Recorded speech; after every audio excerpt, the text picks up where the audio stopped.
July 1974. A gray Air Force jet touches down on a burning runway in Jeddah, Saudi Arabia. The man stepping onto the tarmac isn't a diplomat. He isn't a general. He's a former bond trader named William Simon. And he is, at this specific moment, the most desperate man in the American government. Back home, the United States is collapsing. Inflation is tearing the economy apart. The stock market has crashed 45%. President Nixon is weeks away from resigning in disgrace over Watergate. The American century looks like it's ending after just 30 years. Simon has been sent by the Treasury with a mission that is officially described as economic cooperation. That is a lie. His real mission is classified. He has 4 days. He has no backup. And failure is not an option. He is there to make a deal that will save the United States by enslaving the global economy to a new master. He isn't there to negotiate a treaty. He is there to build a machine. If he succeeds, he will secure American power for the next 50 years. If he fails, the dollar dies. The deal he strikes in that desert will remain a state secret for 4 decades. It is the hidden engine of the modern world. And it just started to sputter. We are taught that money is value, that the dollar is strong because America is rich. But that's a fairy tale. The dollar is strong because of a mechanism built in the shadows of 1974, a mechanism that turned our greatest weakness, our addiction to oil, into our greatest weapon. But to understand how the weapon works and why it's currently jammed, we have to go back to the moment the old world died. 3 years before William Simon stepped off that plane, the United States committed the greatest default in history. It's August 15th, 1971, Sunday evening. President Nixon interrupts Bonanza to tell the world that the dollar is no longer convertible into gold. For 27 years, under the Bretton Woods Agreement, the world trusted the dollar because the dollar was a claim check for gold. It was physical. It was real. Then, with one speech, Nixon severed the link. He closed the gold window. Overnight, the dollar became paper, fiat, promises backed by nothing but the faith that the United States government wouldn't crumble. And in the early 70s, that faith was vanishing. The Vietnam War had drained the Treasury. The manufacturing base was hollowing out. And then the hammer dropped. October 1973, the Yom Kippur War. In retaliation for U.S. support of Israel, Arab oil producers did the unthinkable. They turned off the tap. The OPEC embargo. The price of oil didn't just rise, it quadrupled. In America, the result was chaos. Lines at gas stations stretched for blocks. License plates ending in odd numbers could only get gas on odd days. The cost of living skyrocketed. But for the Treasury, the gas lines weren't the real problem. The real problem was the math. The U.S. was bleeding money. We were sending billions of dollars to Saudi Arabia and other OPEC nations to buy expensive oil. Those dollars were leaving the American economy and piling up in the vaults of Riyadh. This is where the system threatened to break. If the Saudis sat on those dollars, or worse, exchanged them for French francs, German marks, or gold, the value of the dollar would plummet. Hyperinflation would hit the U.S. The American empire would end. Not with a bang, but with a currency crisis. Washington was panicked. They looked at the piles of cash accumulating in the Middle East, billions upon billions of petrodollars, and saw a threat. But William Simon saw an opportunity. Simon was the Treasury Secretary, but at heart, he was a bond trader from Salomon Brothers. He understood leverage. He knew that the Saudis had a problem too. They were suddenly drowning in cash, more money than they could possibly spend in their own developing economy. They were rich, but they were vulnerable. They lived in a rough neighborhood, surrounded by Soviet proxies and jealous rivals. They had money. They needed safety. The U.S. had safety. We needed their money. So Nixon and Simon hatched a plan. A scheme so audacious, it sounds like a conspiracy theory, except it's all in the declassified memos. The goal was neutralization, to take the money we paid for oil and force it to come back home.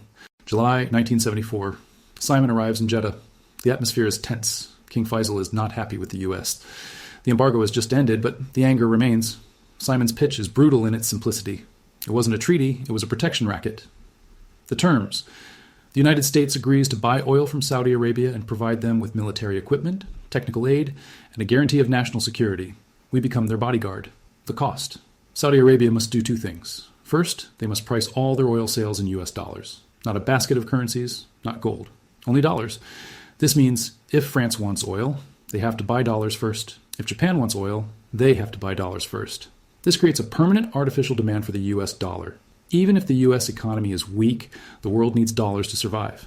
Second, and this was the secret kicker, Saudi Arabia had to take those billions of dollars and use them to buy U.S. Treasury bonds. They had to finance America's debt. Think about the elegance of this trap. The U.S. prints dollars to buy oil. The Saudis ship the oil to the U.S. The Saudis take those dollars and immediately loan them back to the U.S. government by buying debt. The U.S. spends that money again. It was a perfect loop, the Petrodollar Recycling System. But the king had one condition. King Faisal knew that if the Arab world found out he was funding the American government, the same government supporting Israel, he could be overthrown. It was political suicide. So he demanded total secrecy. He told Simon, "No one can know how much debt we own." This was illegal. The U.S. Treasury publishes strict data on who owns American debt. Public transparency is the law. Simon didn't care. He returned to Washington and ordered the Treasury to fudge the numbers. For the next 40 years, Saudi Arabia's holdings were lumped into a generic category called oil exporters. While we knew exactly how much debt the UK or Japan held, the Saudi number was hidden in a blurred aggregate. The secret held. The deal worked, and the consequences were staggering. Suddenly, the United States could run deficits that would crush any other nation. We could spend more than we earned, forever, because the world was forced to soak up our debt to buy energy. The dollar wasn't backed by gold anymore, it was backed by oil. Or, more accurately, it was backed by the U.S. military's promise to protect the oil royalty. The demand for the dollar became infinite. The U.S. exported inflation to the rest of the world and imported cheap goods. We lived beyond our means, subsidized by the resource needs of every other country on Earth. It was the greatest trade of the 20th century. But deals made in the dark don't last forever. Fast forward 50 years, the handshake is slipping. The geopolitical landscape that birthed the petrodollar is gone. In 1974, the U.S. was the world's biggest importer of oil. We were desperate.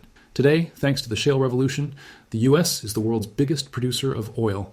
We don't need Saudi oil the way we used to. In 1974, China was an agrarian backwater.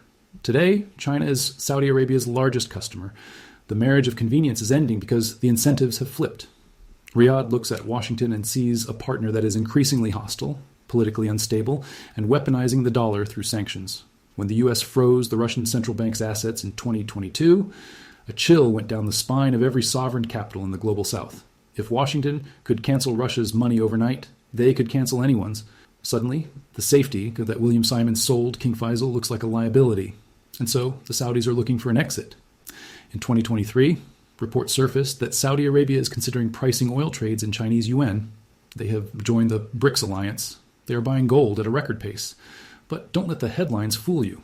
This isn't an overnight collapse. It's a slow strangulation. The Petroyuan isn't going to replace the dollar tomorrow. The Chinese currency is trapped by capital controls. You can't move money out of China easily.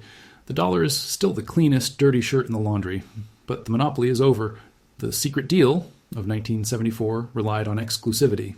Oil only in dollars, debt only in treasuries. That exclusivity is dead. We are moving from a unipolar financial world, where the dollar is the sun everyone orbits, to a multipolar one, a world where oil is traded in dollars, yuan, gold, and rupees. And for the United States, this is a catastrophe in slow motion. Remember the mechanism. The world had to hold dollars to buy oil. That created the demand that allowed the U.S. to carry $34 trillion in debt. If that demand softens, even by 20%, the math breaks. If the world needs fewer dollars to trade energy, they buy fewer U.S. treasuries.